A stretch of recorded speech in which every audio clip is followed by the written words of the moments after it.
decoy was a kind of technology brought in from the Low Countries, mainly from Holland, in the 1500s and 1600s. And it was brought probably by Dutch settlers who came here to work on improved farming and drainage, and they brought with them the skills and the technologies to both manage the fen and to harvest the ducks.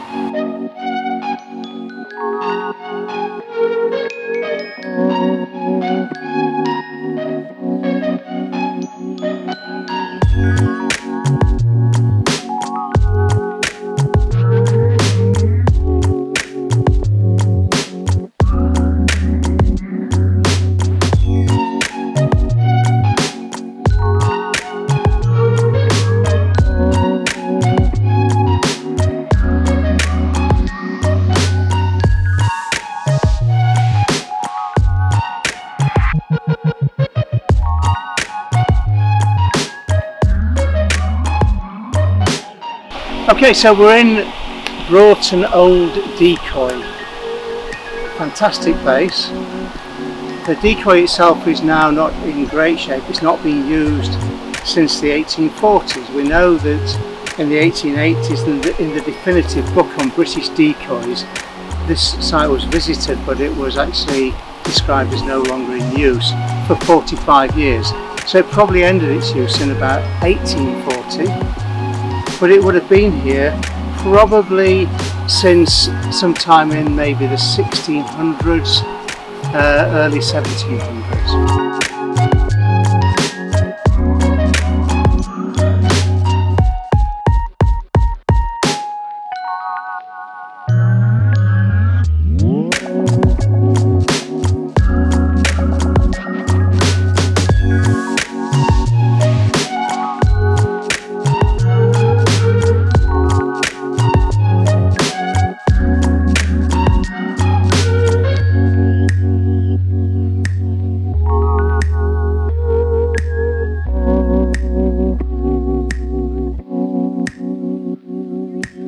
The decoy was what it says on the tin. It was an area of open water created, which would be behind me here. That would all be brim pull, that would be the pond. And then from that extend a series of linear features which then curve away and they narrow. So this is one of what we call the pipes. And the pipes would be covered with netting. So the pond is open, the pipes covered with netting. The pond would have either wooden decoy ducks, which are painted to look like wild ducks, or they would have pinioned wild mallard.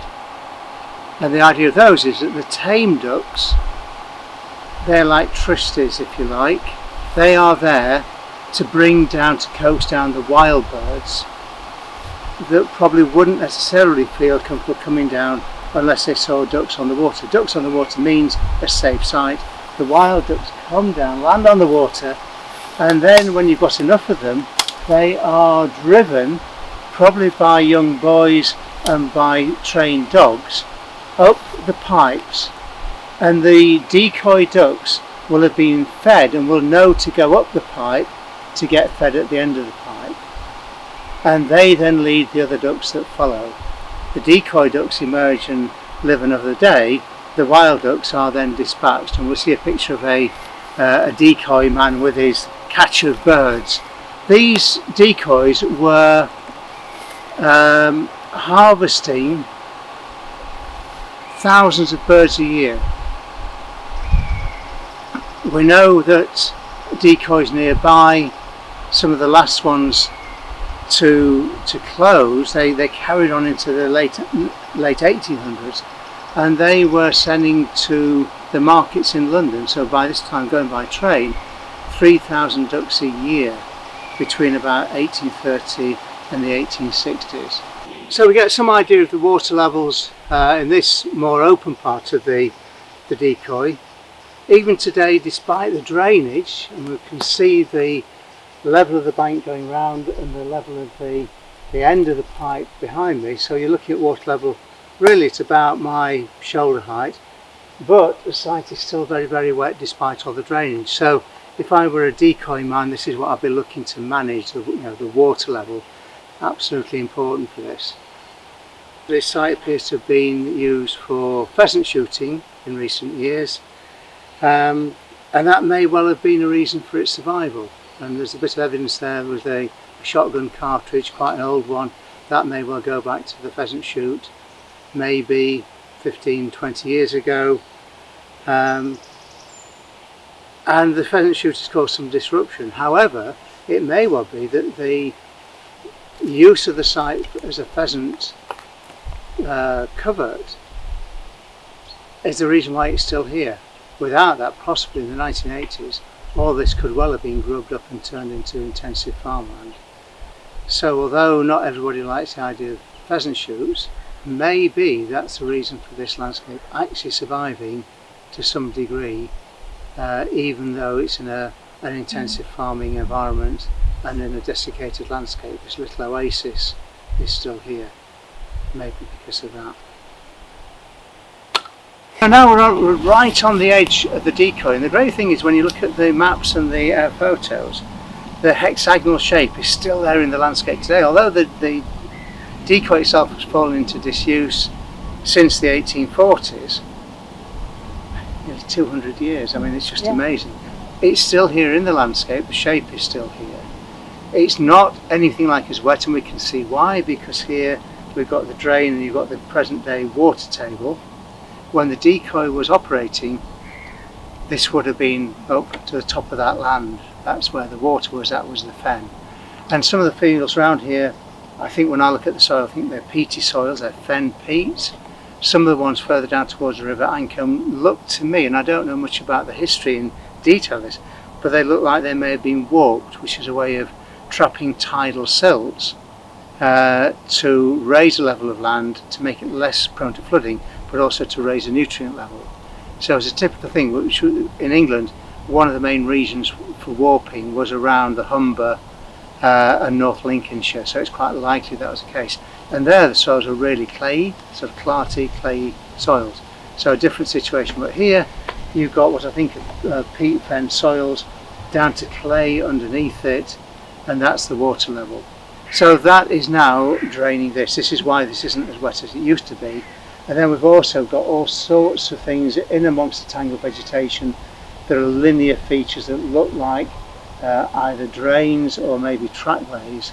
When this is operating, this is a busy site. There's a guy that looks after it who would be the decoy man, and he would undoubtedly have other people that work with him and for him.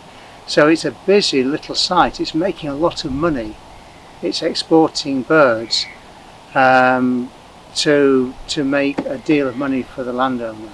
In Doncaster, there was a Doncaster decoy built, I think it was in the 1600s, and they spent £150 on building the decoy bank. That was a fortune in those days. That's an absolute fortune. Then that was to build a 1 mile bank along the fen to where the decoy was, and then that decoy was used to support the poor of Doncaster, for the poor of the parish. Those days, as now, people didn't like paying for the poor people, and you did it on a parish level or a town level. So they're constantly looking at ways of actually helping to support that payment, which was effectively a tax. And we don't think that the poor of Doncaster were fed on wild duck. We think more likely that the money was raised from the sale of the duck and from the rental of the decoy pond. But again, we see the value of that rental decline rapidly towards the late 1700s, and the reason, as here in the 1800s, is that the land is drying and the ducks are going.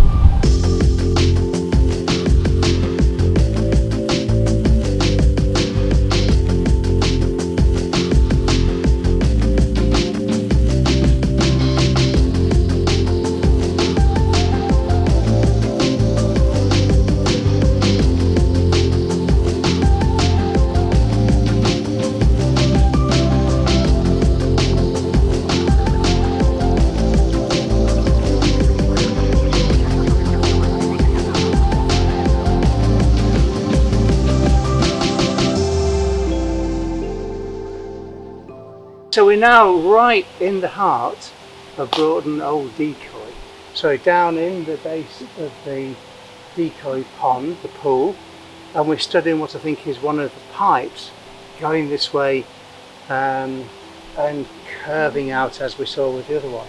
So this is where the netting would be, and behind me would be full of water up to the height of the top of the bank.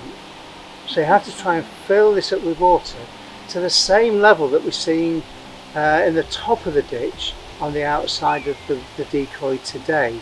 So those ditches which are draining and are empty, if you fill those right up, fill this up, that's the level of the water in this pre-drainage landscape. And behind me you've got some fantastic old willow trees, and they are probably 200 years old. They probably are the first colonists when the decoy is drained. So that is really fantastic to see, and there's an old decaying tree trunk running along there. And not only that, we've actually got some evidence of this site being an old landscape. I mean, there's lots of species that tell us about disturbance, such as the nettles here and the goosegrass which we've got here, and even Himalayan balsam. But we've got Angelica, which is a wetland and natural native wet woodland species and marsh species, so that's doing well here. And there's some nice stands of it across to my left. But we've also got some genuine old landscape species, what we'd associate in some places as old woodland species. There's Dog's Mercury, which is a nice old woodland species. We've got wood millet, and we've got wood brome. So these are species which we associate when we see them with an old landscape. So this all kind of puts this back in the landscape context several hundred years. So really nice to see these things. And those are species which will not be present in the wider drained landscape because of the agricultural intensification. They'll have been squeezed out. But here we've got this little sanctuary, almost like a time capsule. Nice to see. Can I ask a question? Yes. Would, and this might be sort of a bit counterintuitive, but would the decoy have been built on slightly raised land within the Fenny-Car area? And then it's a good, that's a good question. Sort of dug out. Yeah. So I mean, what we're seeing here are quite a number of quite raised areas which are inherently dry, which will be an advantage in a wet landscape. So if you go into the really wet, low-lying areas, you would struggle to make a decoy of this nature because you wouldn't have the material for the banks. So I think probably a slightly raised area, low enough to be wet, but high enough to have the dry bits on it. Because you've got to work in it, you've got to operate it. And we'll see a picture later of how you operate it without a decoy in the fen. It's a very difficult landscape from which to harvest ducks. So the decoy has to be in a situation where you can operate it, and that does mean that you've got to have a decent amount of dry ground because you've got people here, you've got dogs here, you're catching the ducks, you're processing the ducks, you're packaging them, you've got to get them off site quickly, and then by the 1800s they're sending them by train to London. So the location, it's important. So what we've got here is the way that you would have tried to catch wild duck in the fens before the Dutch decoy, and you can see why the decoy was such a useful invention, because what you're doing, you're in a very wet fen. We talked about how dry this landscape is compared to how it would have been then. Your ducks have come down, you've probably got some decoy ducks to draw the ducks down to water, and they've constructed a net around there and basically a crude version of a pipe. We've basically got a large number of people, I haven't counted them, but they're basically one or two people in a punt or a small boat, a flat bottom boat, and they are going en masse across the open water and effectively shepherding the ducks, which are then being led up the pipes. And again, I suspect that you'd have pinioned tame ducks that would lead the way, and those would be fed at the end of the process and released back in. But they're drawing the wild ducks up the pipes, and then they're going to be caught here. And you can see people along by the fencing, by the netting here, and they are clearly on the bank shouting and waving their arms and again driving the birds into the pipes. It's a very labour intensive job, and if you imagine trying to do that in this landscape when this landscape is incredibly wet, it's not an easy thing to do. Whereas a decoy, you're down to a decoy man and a few helpers. Much more efficient system. Which is what we come on to. So this was one of the last working decoys, certainly in this part of the east of England, the Ashby decoy. It's still there, and it was working until the late 19th century. And it's a 4-pipe decoy. You've got the pond, whereas the one we looked at Broughton is a 6-pipe decoy. This is a 4-pipe. And you can see how the pipes come off and turn round with a little curve in that pattern. And each of the pipes would have the netting and the paraphernalia to drive the ducks and to catch them. So what we've got here is actually a 6-pipe decoy pond, a hexagonal pond like the Broughton pond. This is actually at Friskney in Lincolnshire, and we've got at the bottom there's also a map showing the distribution of known decoys across the county of Lincolnshire. Humber Estuary at the top there, and you can see the Ancombe with a whole series of decoys down here. And the pipes function in this way, where netting here covering the pipe in. Once the birds are in, there's a small dog to chase them, and people are shouting and yelling and banging things, and the ducks go one way, which is up, and there's no escape usually, and then they can be caught at the end. And this is the man, this is the decoy man, with his catch of ducks strung up there, and those will be going to market either locally, or they could be taken by train as far as London. By the late 1800s, you've got fast transport, so they're going to the big cities, and that's where the big market is. And they're shifting thousands of these birds a year from each decoy. And they were very popular, weren't they, for the table? Yeah. They were seen as a delicacy. Yeah. And the different, widgeon and teal and mallard. Yeah, I mean, if you look at the records, they actually record which ducks they're catching. Yeah. And they may have different values, and to the connoisseur they would also have different tastes. So the same with all the water birds. I mean, in some cases in the early fenlands, it wasn't just wild ducks. They didn't really differentiate. It was kind of anything that lived as a waterfowl.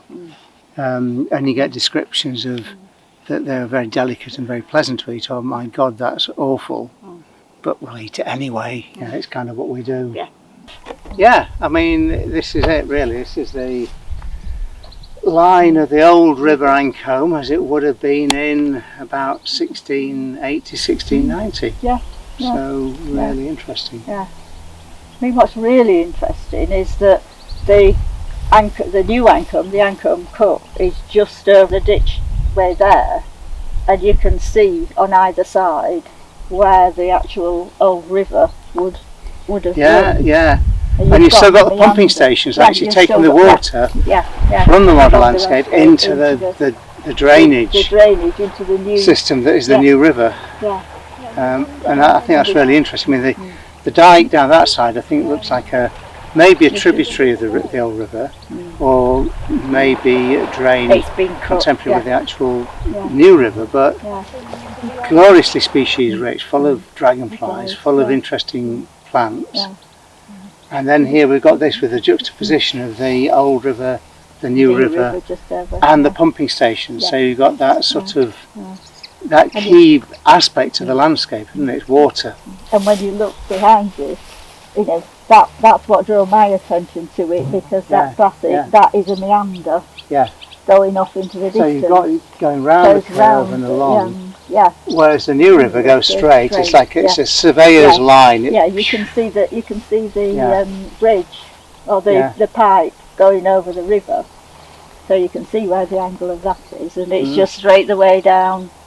The other thing I find interesting here is that once you get into this area, and the drains and the hedges towards the decoy, we're suddenly seeing a lot more wildlife. Yeah. You know, we have brown hare, we have roe deer, lots of birds, tremendous flocks of linnets and goldfinches here, and a family of buzzards.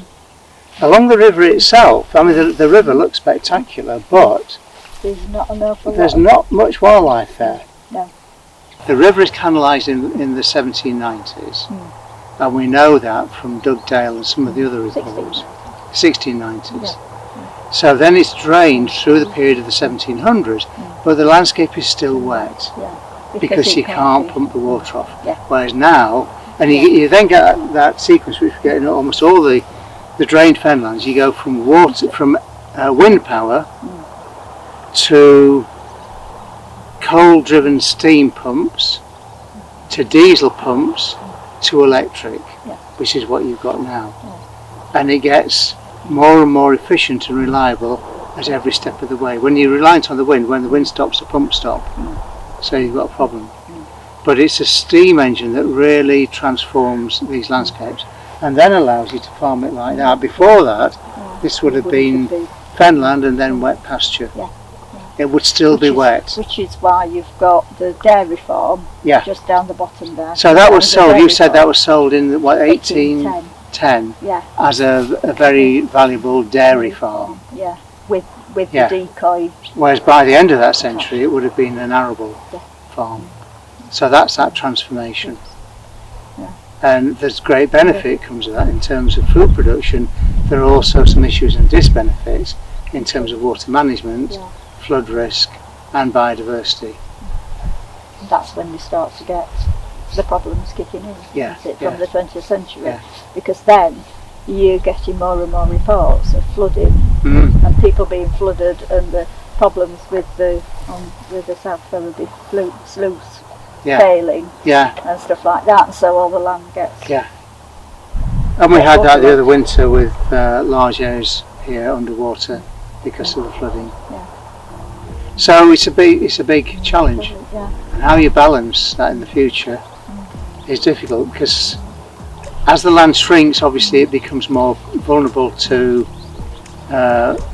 winter flooding, particularly to flooding from the sea if ever the sea defences are not fully capable. And the other thing that we get with this intensive farming, of course, is that the land is shrinking. The organic matter in the land turns to carbon dioxide, so it's contributing to climate change. The land subsides, but also it blows away and it washes away. And I don't think it's a huge issue along the Ancon, but in some of the other rivers, the topsoil of farming is actually washing into the river and into the sea, causing huge problems. And it's your long-term investment in the soil just washing away. So there's some really big challenges for the future.